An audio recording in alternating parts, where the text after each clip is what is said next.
اہل عرب جب شادی بیاہ کرتے تھے تو قدیم رواج کے مطابق دعوت کی تقریب میں شامل مہمانوں کی تواضع کے لیے بھنے ہوئے گوشت کے ٹکڑے کو روٹی کے اندر لپیٹ کر پیش کرتے تھے۔ اگر کسی تقریب میں گھر کے سربراہ کو پتہ چلتا کہ اس شادی میں شریک افراد کی تعداد دعوت میں تیار کیے گوشت کے ٹکڑوں کی تعداد سے زیادہ ہے یا زیادہ ہو سکتی ہے تو وہ کھانے کے وقت 2 روٹیاں گوشت کے بغیر ایک دوسرے کے ساتھ لپیٹ کر اپنے اہل خانہ، رشتہ داروں اور انتہائی قریبی دوستوں میں تقسیم کرتے، جبکہ گوشت روٹی کے اندر لپیٹ کر صرف باہر سے آئے ہوئے اجنبیوں کو پیش کیا جاتا تھا۔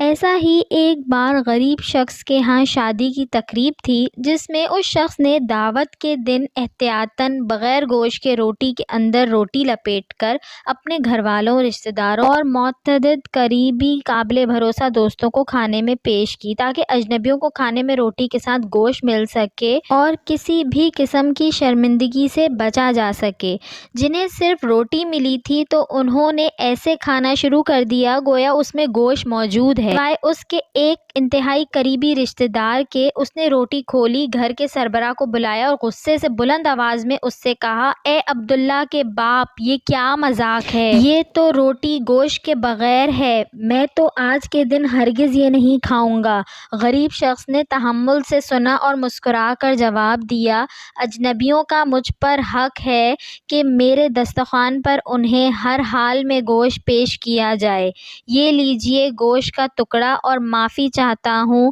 مجھ سے غلطی ہوئی، میں آپ کو اپنے اہل خانہ میں شمار کر رہا تھا۔ حکمت: ہمارے موجودہ دور میں ہم بہت سارے لوگوں پر بھروسہ کرتے ہیں، ان کو گھر کے فرد جیسا سمجھتے ہوئے یہ یقین رکھتے ہیں کہ یہ مشکل وقت میں ہمارے شانہ بشانہ کھڑے ہوں گے، ہماری پیٹھ پیچھے ہماری عزت کی حفاظت کرتے ہوئے ہر حال میں وفاداری نبھائیں گے، لیکن عین ضرورت کے وقت ہمارے اندازے غلط ثابت ہو جاتے ہیں۔ اس لیے اس بات کو یقینی بنائیں کہ کون سی روٹی کون سے بندے کو دینی ہے۔ ویڈیو اچھی لگی ہو تو اس کو لائک کریں، شیئر کریں اور میرے چینل کو سبسکرائب کریں اور ساتھ ہی بیل آئیکن کو بھی پریس کر دیجئے تاکہ میری نئے آنے والی ویڈیو آپ کو مل سکے۔